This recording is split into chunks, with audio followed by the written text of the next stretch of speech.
Welcome back to The Gamer. Today we're talking about the ultra-popular Nintendo Switch. Yes, we know the Switch blew away audiences when it debuted in March of 2017, but much like an onion, this little device has layers of goodness we're still peeling back. That's right, we're going to do a rundown on the capabilities you probably didn't know your Switch had. If you're a fan of our work, support our team by liking this video and subscribing to our channel. Stick around, because this video, we're going to take a look at the Nintendo Switch.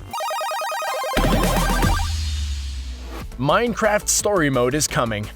Alright guys, here's one we know you don't know because it was just announced the day that this video was made. Minecraft Story Mode, the complete adventure, will be available in North America August 22nd and Europe later this month. That's right, the ultra-popular gaming system and the top-selling game have finally brought Story Mode to the Nintendo Switch. For those who aren't familiar, Story Mode is, well, the story mode version of Minecraft. Players assume the role of Jesse, voiced by Patton Oswalt if you decide to be male, hilarious by the way, or Catherine Tabor if you decide to be female. Additionally, Corey Feldman plays a role, equally hilarious. Anyway, Jesse, your character, embarks on a mission to find the Order of the Stone. Story Mode takes you across the overworld, the netherworld, and lastly, the end. If you're a fan of Minecraft and your Switch, this is a must-buy. We won't get too deep in the details as we don't want to drop any spoilers on you, but you should know what's included. The complete adventure will include all 8 episodes from the first season of Minecraft Story Mode, which is 5 episodes from the original Season Pass and 3 episodes from the Adventure Pass. Frame rate hack. I'll be fully honest here. This little hack has been pretty well documented since it was discovered earlier this year, but for those who don't know, this hack is so important, we couldn't leave it out of this video. It's an absolute necessity that you know about this hack, so let's talk about the frame rate. One of the reasons we all love the Switch is that it has an impressive catalog of games available to play. It's no surprise that some of these games, such as Zelda, can be a bit demanding on the hardware and the software. Have you ever noticed your Switch occasionally glitch or drop a few frames as if it's lagging? Well, if you weren't playing online and were getting some glitchy dropped frames, we may have a fix for that. This one involves your Wi-Fi. That's right, as with all software, bugs happen, and this one has to do with the Switch scanning for available Wi-Fi networks. Every time the Switch scans for a network, the game glitches. We see this occasionally on some computers, so it's not surprising to see this on the Switch, but the fix is simple. Go to airplane mode or turn off your auto connect. Done! Now go enjoy your Switch glitch-free with a little extra battery juice to go on the side. Play games meant for other countries.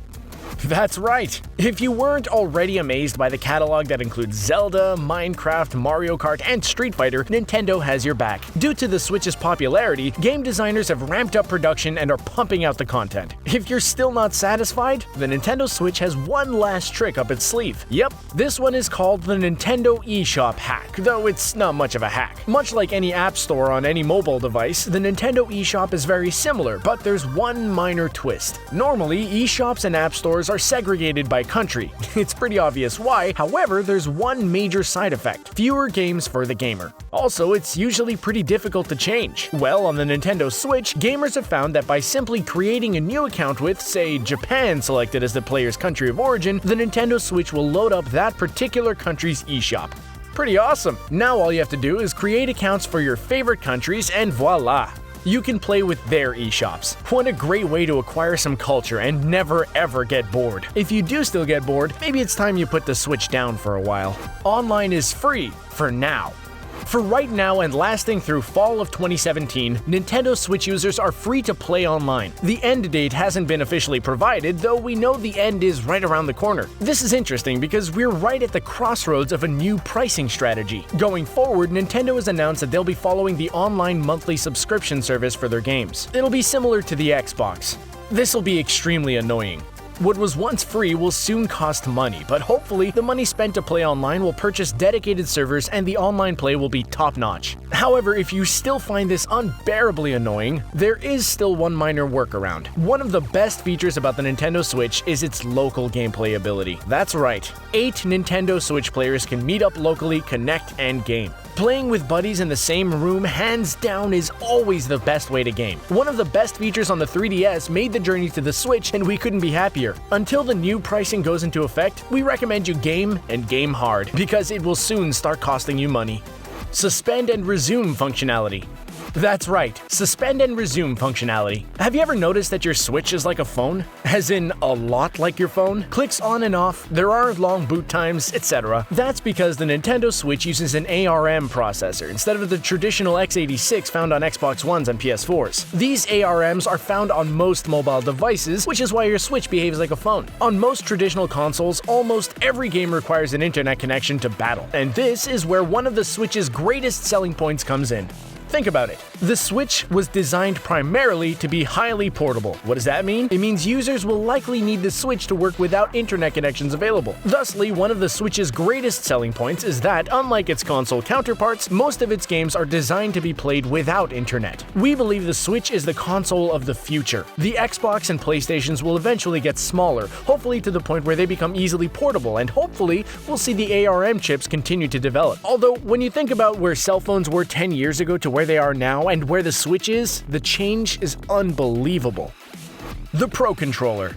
You heard that right. We know you know about the Pro Controller. Some of you may even know it as the $70 plastic accessory. Nevertheless, this video is about things you don't know, and we promise to deliver on that. First thing you should know, this controller is a must-buy. If you played with the Switch's standard Joy-Con controllers, you know that they're solid. However, they're not fully prepared for the gaming long haul, if you know what we mean. And that's where the Pro Controller comes in. The rumble pack effect is very strong, excellent vibration, which is what we're looking for in a rumble pack. A nice, firm vibration. It also has NFC, which is a great way to connect to the Switch. If not, at least there's the consolation that your hard-earned dollars won't become technologically obsolete relatively soon. And lastly, perhaps you did know about the aforementioned, but did you know about the hidden message?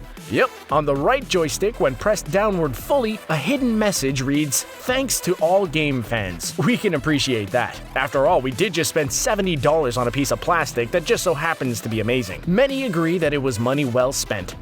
Hidden Facebook. As we all know, the Switch does not have an internet browser. Many have lamented this fact, while others remain hopeful that such a feature will be introduced soon. However, as with all operating systems, the Switch has got a flaw. Many thanks and shoutouts to our fellow internet sleuths for cracking the case. While we don't have the full internet browser, we do have access to Facebook, which for many is good enough. Follow along. What we do is head over to the user settings, then tap posting to social media, and bear with us, tap link. Tapping link will take you to your Facebook login page, and from here, you can navigate to all your Facebook needs. Based on this flaw, we know that there are other loopholes available. There has to be. This problem is so common we find it on most mobile apps. Given the volume of data on the Switch, we're certain another loophole exists. Question is, who's gonna find it?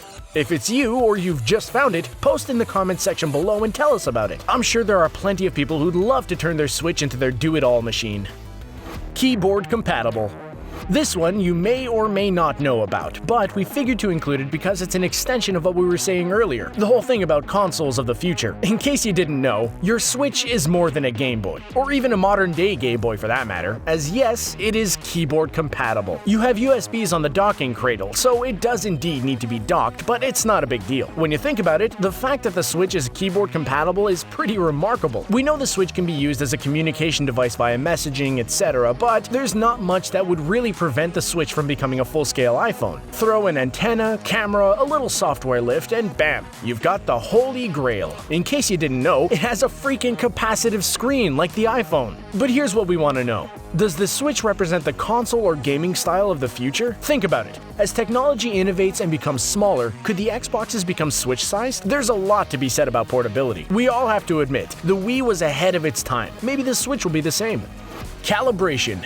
We put this one in for the more advanced gamers. That's right, you can calibrate your Joy-Cons or your Pro Controller using the built-in calibration tool. While on the surface this feature may seem insignificant, it's a helpful tool for the advanced user. One reason the calibration tool is important is because the seasoned gamers will remember the Nintendo 64 three-pronged controller very well, and they may also remember that if the controller was plugged in with the stick slightly askew, the controller aiming would be slightly skewed. Another reason it's important is because we all have been that guy, or at least know the guy who refuses to admit that they suck, insisting instead that the hardware is faulty. While glitches do exist, one way to nip that hardware excuse in the bud is to inform your fellow gamer as they begin to complain about the controller that they can calibrate their controller. Who knows, maybe they play better. Chances are they will not. Lastly, the calibration tool is especially important for those who have much larger or much smaller hands. Calibrating the joystick to suit your specific needs can help in those instances.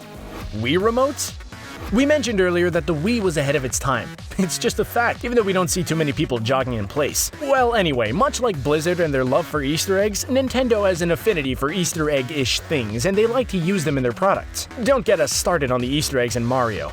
Endless. However, one example of this on the Switch was the hidden message of the Pro Controller that we told you about earlier. Another would be the fact that the Joy-Con remotes can also be used as Wii remotes. Granted, these were cracked by World of Goo and they were using the remotes only to control the pointer on the screen, but you have to ask, why would the Joy-Cons have this functionality? The controllers pair via Bluetooth or NFC. Why would they have the pointers? Since the hack works without the TV bar, we believe Nintendo's spatial awareness tech has improved exponentially, that's all. Whatever the reason, we think it's pretty cool. Much like the Wii maintaining relevance, we can only assume the Switch is similar. We bet Nintendo's next product will have some sort of reference to the Switch. Well, that's it for us. What did you think?